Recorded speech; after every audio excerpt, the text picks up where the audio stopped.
You're locked into the Grizzly Digital Network. It's time for Grizzlies Live.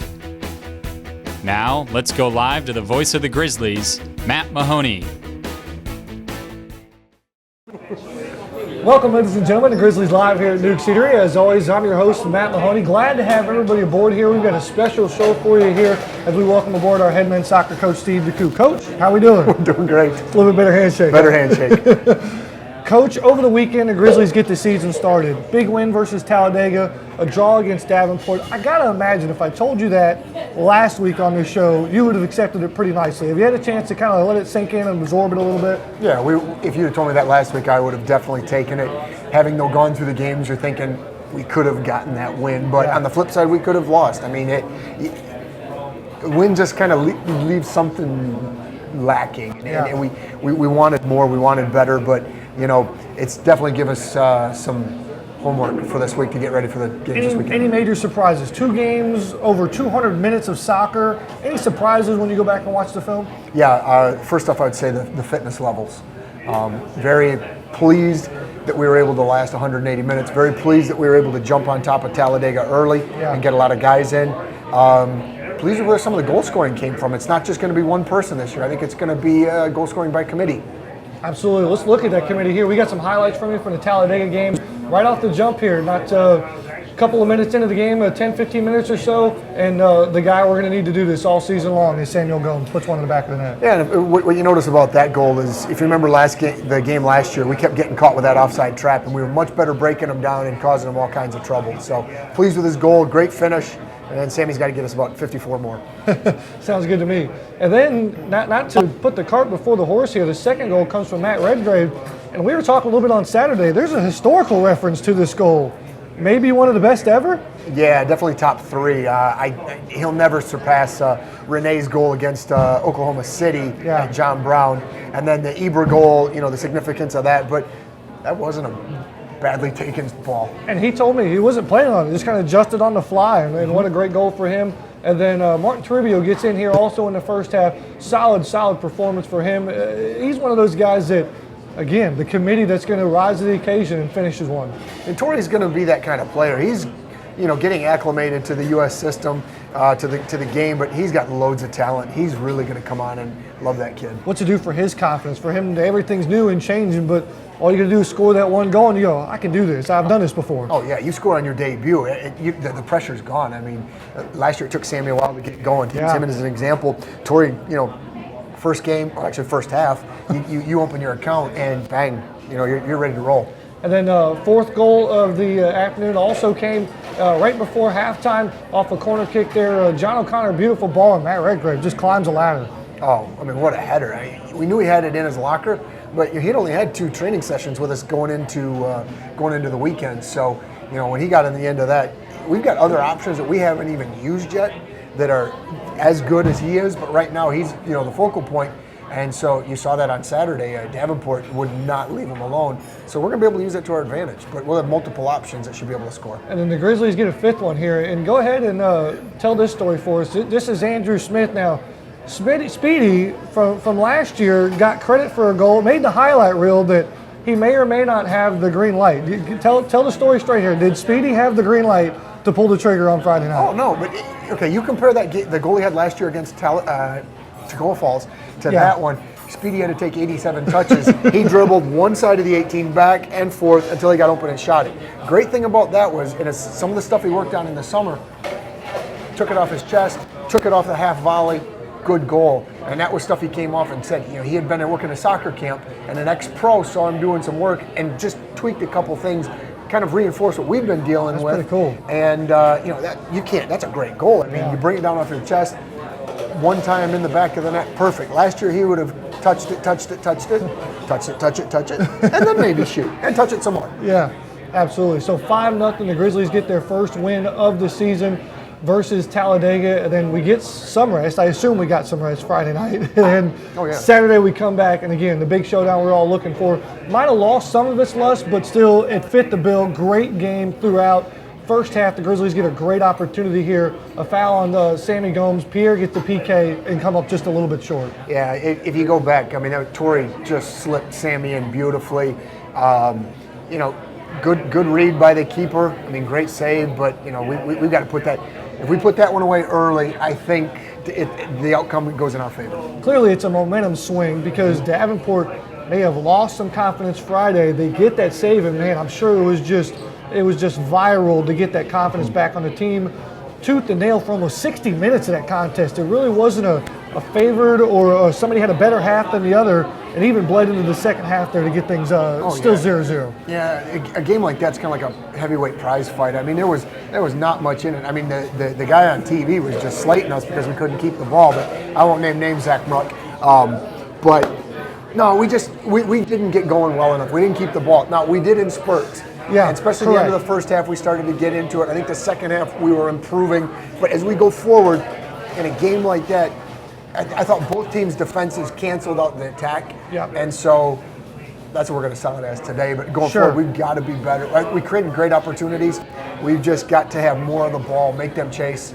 Mother Nature helped. I mean, when the overcast skies came in and the rain, they were much better. They weren't wilting like they were the day before. But like we said in the video after the game, Davenport, a team like that is not going to put in two bad performances like that. Absolutely. So you got to expect. They were angry. I mean, the assistant coach told me they got ripped apart in watching film that Friday night. So we knew they were going to give us our best shot. They did. What I'm probably most proud of, though, is the fact that how we responded. Yeah, let's take a look at it. Davenport gets the first goal of the game, and then the Grizzlies come right back just 2 minutes later here off another set piece. Ball pings around a little bit, and I was miscommunicated, misguided there, but it was actually Andrew White that got the goal there, right place at the right time for him. Big emotion. Yeah, if you look at that goal, I mean, we found Redgrave's head, cleared off the line, and then we were there picking up trash, and so that was a beautifully done job. But that was only 2.5 minutes later. Yeah, so your response is great. Let's not put ourselves in that situation, but that just shows the character and the resolve of this group, so I like that. Absolutely. We'll get one more highlight in here. Sammy Gomes gets a beautiful ball played in here. Maybe a step offside, maybe not. But regardless, I think this is what you go back to, that the Grizzlies fought back. They didn't stop, and they didn't settle at 1-1. They kept attacking, and what I don't want to say shoulda, coulda, woulda, but played pretty well in a 1-1 draw. Created enough opportunities. When we went back and watched the film, after the goal we scored, probably into overtime, we had probably 5 quality chances. So that's something we've got to work on going forward. We've got to improve. I mean, you got to put away those chances to bury teams. Otherwise, you can give them life. But you're right. We never stopped. We kept going. We kept striving. It's always don't finish. Don't stop. Keep working. Get the next one. And so I like that out of the boys. The next one is Friday on the road. You're going to Montgomery, Alabama to play LSU Alexandria. I can't imagine. Neutral site here. I know it's kind of a halfway point between the two programs, but how did this game come about? Yeah, originally this was supposed to be another tournament. It was supposed to be a Friday, Saturday tournament. The fourth team, whoever that was, or either the AUM couldn't find a fourth or the fourth bailed. So originally we were supposed to play Friday, Saturday, but now we'll play Alexandria on Friday night, and AUM will play them on Sunday, which then opened up our slot to be able to play Southeastern here at home on Sunday afternoon. Well, we're looking forward to that. Grizzlies will return back to the Grizzly Soccer Complex on a Sunday at 3:30 versus Southeastern. We'll have that game for you right here on the Grizzly Digital Network. Coach, thanks for dropping by. Appreciate it. Thanks for having us. We're going to take a break. We'll come back with junior midfielder Callum Mordey right here on Grizzlies Live at Newk Eatery on the Grizzly Digital Network. Hi Grizzly fans, this is Ned Colgrove, Assistant Athletics Director for External Operations. If you're looking to align your business with our Championship Athletics program, take a look at our excellent corporate sponsorship packages. From signage around our beautiful facility to in-game and digital placement, your tax-deductible support of our program will help offer a championship experience for every student athlete. Plus, connect your brand to our growing fan base. You can find out more by checking out the corporate sponsorship brochure on grizzlyathletics.com or calling me directly at 678-407-5241. Go Grizzlies! It's time to gear up, Grizzly fans. Right now, you can find all the latest Grizzly gear to support your team by visiting the Georgia Gwinnett College official bookstore inside the Student Center. Or simply shop online anytime, anywhere by visiting ggc.bncollege.com. From hats and t-shirts to jackets and one-of-a-kind collectibles, you can find it all with the official GGC bookstore. Plus, on game day, be sure to swing by the merchandise table at the stadium. So pick up your favorite item today and show your Grizzly spirit. Go Grizzlies! Hello, I'm Dr. Darren Wilson, Director of Athletics at Georgia Gwinnett College. Here at Grizzly Athletics, we pride ourselves in our 5 core values: service, leadership, sportsmanship, responsibility, and the pursuit of excellence. Our mission is to develop lifelong leaders of character through academic and athletic excellence. We hope you're enjoying today's broadcast, and we thank you for your support of our program. Go Grizzlies! Hello, I'm James Williams, Head Athletic Trainer for the Georgia Gwinnett Grizzlies. Thanks to our friends at Gwinnett Medical Center, your Grizzlies receive first-class, quality health care right here in Gwinnett County. With daily hands-on recovery and state-of-the-art training facilities, the Grizzlies spend more time on the field than they do on the bench. So get in the game, Grizzlies, with Gwinnett Medical Center in Duluth and in Lawrenceville. Welcome back, ladies and gentlemen, here to Grizzlies Live at Newk City. We're joined now by junior midfielder Callum Mordey. Callum, how we doing, bud? I'm good, how are you? I'm doing pretty well. You skipping class today? What's the deal? No, I haven't got class until 5 o'clock. I've got the morning off. So you get the whole day off on Wednesdays? Yes. That's pretty cool, man. We might have to get you back on the show more than once. Is that cool with you? Yes, definitely, yeah. All right, sounds good. First 2 games of the season in the books. You know, what was your take on it? What was the atmosphere like on the field? Was it what you thought, what you hoped? Walk me through. Yeah, it was Friday night. We came out buzzing. We started off so well. First 30 minutes, I don't think they had touched the ball. So Friday night, yeah, very good. Saturday, were a little tired. Started off a bit slow first 25 minutes, but I think on the day we were the better team. Everyone was positive. It was encouraging signs, and I think we're going to have a good season. Because it was a battle on Saturday, because it was just, there wasn't a whole lot of continuity to it. You're trying to get your feel for it. They're number 1, we're number 13. It was a lot of emotion. It was a big matchup. Yeah. How do you, when you're on the field, you've got Lewis and those guys barking behind you. Is there a way, you're in the midfield, you can control things. There's a way to kind of get more involved, settled in, because you had a lot more touches, I would say, in the second half than the first. How do you, I know you can't take a game over, but how do you try to put your will on the game?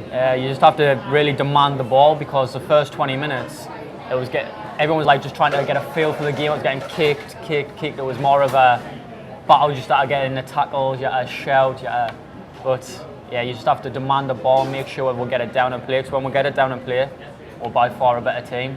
So you just have to shout and be loud. You have to be a leader. I'm a junior now, I have to be a leader. I have to demand the ball. So.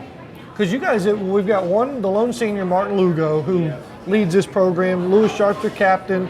But there's got to be, who's that voice in the midfield that can be that continuity, that gel between that last line and the attack? Yeah, I'm trying to be a bit more vocal than I was last season. The new kids who came in, I think they are quite vocal. Everyone's positive. There's a good vibe on the team, and I think everyone respects each other. So it's a lot more talking than there was last year, which is positive. Speaking of good vibe here, this is the equalizer. We're going to show this against Davenport, where Andrew White gets the goal. Where were you at on the field when this ball went in? I stayed back for corners, so I was on the halfway line directly behind it.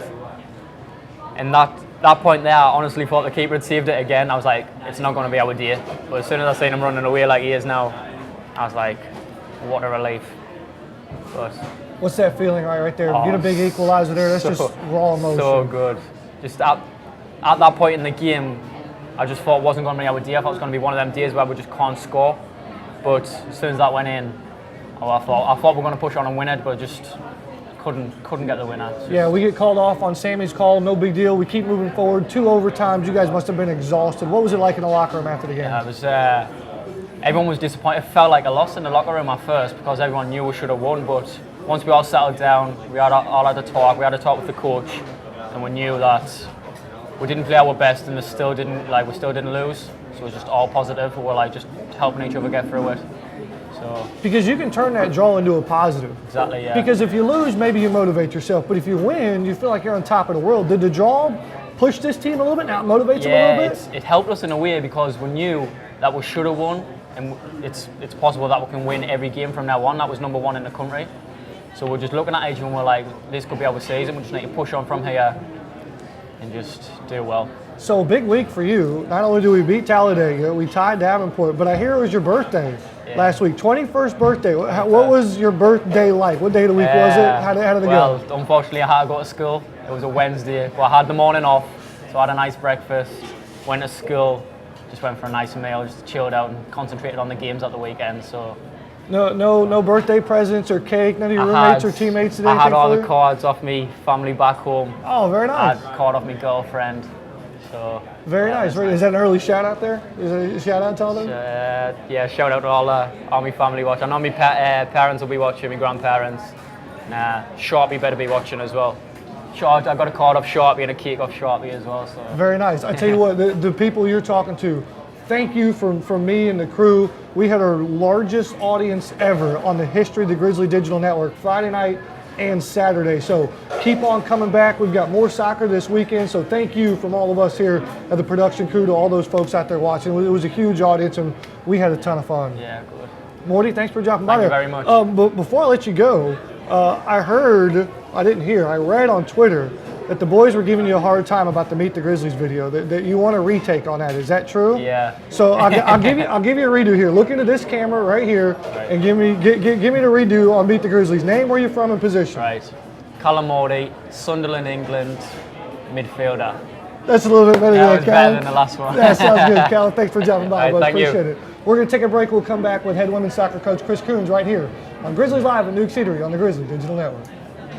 The Georgia Gwinnett Grizzlies compete in the heart of Gwinnett County in metro Atlanta. The Grizzlies currently field 6 teams and compete at the state-of-the-art Grizzly Athletics Complex. Georgia Gwinnett College is transforming higher education and celebrating 10 years since its charter class in 2005. As you plan your next trip to see the Grizzlies, log on to grizzlyathletics.com and select the Visitor's Guide. From driving directions to local points of interest and a listing of our proud sponsors, log on to grizzlyathletics.com. Hi Grizzly fans, this is Ned Colgrove, Assistant Athletics Director for External Operations. Are you interested in helping offer a championship experience for every single one of our student athletes? Come join us in the Grizzly Club. You can call me directly at 678-407-5241 to learn more, or see our Grizzly Club information online at grizzlyathletics.com. There you can check out our member benefits like game tickets and insider events, plus make your online donation. We can't wait to have your support of our student athletes and welcome you to the Grizzly Club. It's time to gear up, Grizzly fans. Right now, you can find all the latest Grizzly gear to support your team by visiting the Georgia Gwinnett College official bookstore inside the Student Center. Or simply shop online anytime, anywhere by visiting ggc.bncollege.com. From hats and t-shirts to jackets and one-of-a-kind collectibles, you can find it all with the official GGC bookstore. Plus, on game day, be sure to swing by the merchandise table at the stadium. So pick up your favorite item today and show your Grizzly spirit. Go Grizzlies! Hello, I'm James Williams, Head Athletic Trainer for the Georgia Gwinnett Grizzlies. Thanks to our friends at Gwinnett Medical Center, your Grizzlies receive first-class, quality health care right here in Gwinnett County. With daily hands-on recovery and state-of-the-art training facilities, the Grizzlies spend more time on the field than they do on the bench. So get in the game, Grizzlies, with Gwinnett Medical Center in Duluth and in Lawrenceville. Welcome back, ladies and gentlemen, here at Grizzlies Live at Newk City. We're joined now by head women's soccer coach, Chris Kouns. Coach, how we doing? Doing well, doing well. Did we get some sleep last night? It was a late night. We had a scrimmage up early today trying to get ready for the season. It was a late night last night, but a lot of progress was made, and I think that's the important thing. It allows you to sleep a little bit easier. Yeah, talk to me about the progress. Is there progress in practice? Maybe you compare scrimmage 1 to scrimmage 2, but where are we at in the process? I think that we're still in the process itself.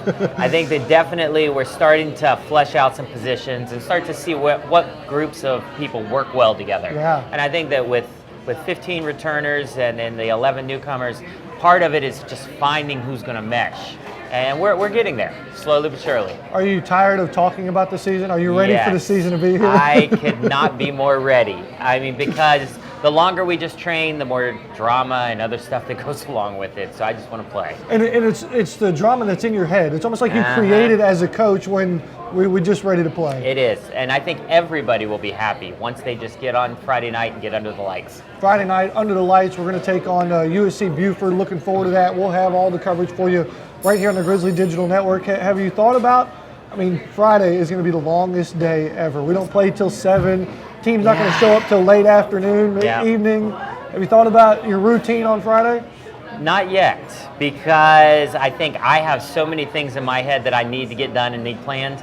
I will probably be up super early and up super late. So. Does Coach talk to me a little bit? Take me inside the locker room. Are you a big pregame motivator? You got a speech planned out, or is it just going to be kind of a go get 'em? I think I since we're still trying to develop the culture, I think we're having to kind of reiterate things, and we hit some of them last night. So it's could be inspirational, but it definitely is a directional opportunity. What's something you're looking forward to? Friday nights under the lights, first game of the year. Just having them go. Just being able to see if the game is going to be different than training, are they just ready to play?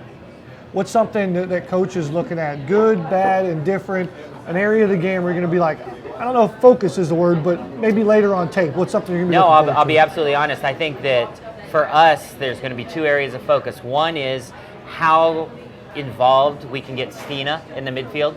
Stina is going to be a huge difference maker for us throughout the whole season if she gets involved and gets the ball and gives the ball.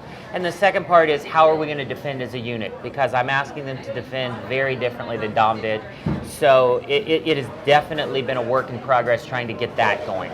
So those are definitely the two areas I'm going to look for. Stina Anderson, and if you don't know her, you can get to know her. We posted Meet the Grizzlies with the women's soccer team this morning on the YouTube page. It's on our website as well, so get on that, check out, get to know all the Grizzlies before they take on USC Buford Friday night. Coach, for anybody else, this is kind of the last chance we're going to get to talk to you before the season starts, right before kickoff. You can look into that camera right there. You got a plug, a motivational, inspirational speech for our fans to come out and watch. An inspirational speech. If you want to see some good soccer and you want to see some attacking soccer, let's look for it Friday night at Grizzly Stadium. I can't wait. Under the lights, Coach. I know you're excited. I'm excited. I can't wait too, Coach. I appreciate it, Matt. Well, thanks for coming by. We'll take a break. We'll come back and put a nice little bow on this show. You're watching Grizzlies Live at Newk Eatery on the Grizzly Digital Network. Hi Grizzly fans, this is Ned Colgrove, Assistant Athletics Director for External Operations. If you're looking to align your business with our Championship Athletics program, take a look at our excellent corporate sponsorship packages. From signage around our beautiful facility to in-game and digital placement, your tax-deductible support of our program will help offer a championship experience for every student athlete. Plus, connect your brand to our growing fan base. You can find out more by checking out the corporate sponsorship brochure on grizzlyathletics.com or calling me directly at 678-407-5241. Go Grizzlies! The Georgia Gwinnett Grizzlies compete in the heart of Gwinnett County in Metro Atlanta. The Grizzlies currently field 6 teams and compete at the state-of-the-art Grizzly Athletics Complex. Georgia Gwinnett College is transforming higher education and celebrating 10 years since its charter class in 2005. As you plan your next trip to see the Grizzlies, log on to grizzlyathletics.com and select the Visitor's Guide. From driving directions to local points of interest and a listing of our proud sponsors, log on to grizzlyathletics.com. Hello, I'm Dr. Darren Wilson, Director of Athletics at Georgia Gwinnett College.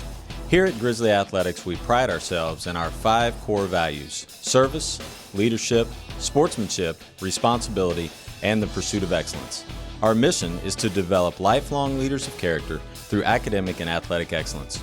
We hope you're enjoying today's broadcast, and we thank you for your support of our program. Go Grizzlies! Welcome back, ladies and gentlemen, here to Grizzlies Live at Newk Eatery. Big thanks to Steve, Callum, and Chris for being on the show here today. Practice is going on this afternoon, and so they got a lot going on, so I really appreciate them taking time out of their day to share their information with you all. We're going to keep the tradition alive here. This is Grizzly Trivia, but we're going to do it a little differently for you. The first fan that tweets at us, Grizzly Athletics, with the correct answer, you will win a 4-pack of tickets to Friday night's game to see Grizzly women's soccer versus USC Buford. So without further ado, here we go. On August 25th of 2012, Grizzly women's soccer won the first game in GGC history. Who did the Grizzly women's soccer team beat on that first ever game in history? I'll even let you cheat a little bit. We'll give you 4 multiple choice questions here. A, Georgia Tech, B, the Atlanta Dream, C, the LA Galaxy, or D, Tennessee Temple. You might have a moment to meditate on that for what the correct answer is. Meditate? Tamara gets it. So tweet at us, Grizzly Athletics, and with the correct answer, and you will win 4 tickets to Friday night's game under the lights, Grizzly women's soccer versus USC Buford. Speaking of which, Colin, full screen graphic there for the guys. Their going on the road. Let's go to the guys first. The men are going on the road Friday in Montgomery, Alabama to take on LSU Alexandria. Friday night, they'll come back here to the Grizzly Soccer Complex on Sunday, 3:30 versus Southeastern. We'll have that game for you on the Grizzly Digital Network. And then the one we're all looking forward to here in Lawrenceville, the Grizzly Soccer Complex. USC Buford's going to take on Chris Kouns and the Grizzly women's soccer team. 7 o'clock, we'll have the pregame show for you at 6:45.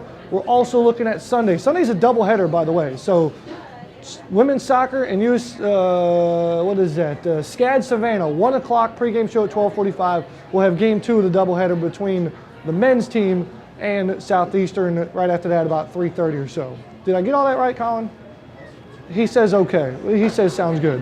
As always, follow us on all of our social media accounts, Twitter, Facebook, Instagram. Grizzly Digital Network now is on Twitter as well. And as always, for the latest information, get on grizzlyathletics.com. Colin, Marissa, Tamara, Robert, Ned, Clay, Coach, anybody else in the house. Thumbs up all the way around. We'll talk to you guys Friday night from the Grizzly Soccer Complex between Chris Kouns and Grizzly Women's Soccer versus USC Buford. I'm Matt Mahoney saying so long, everybody. This is the Grizzly Digital Network. We'd like to thank our corporate sponsors for making today's broadcast possible. You can watch archive broadcasts and feature stories in the On Demand tab of the Grizzly Digital Network. For the most recent information, log on to grizzlyathletics.com.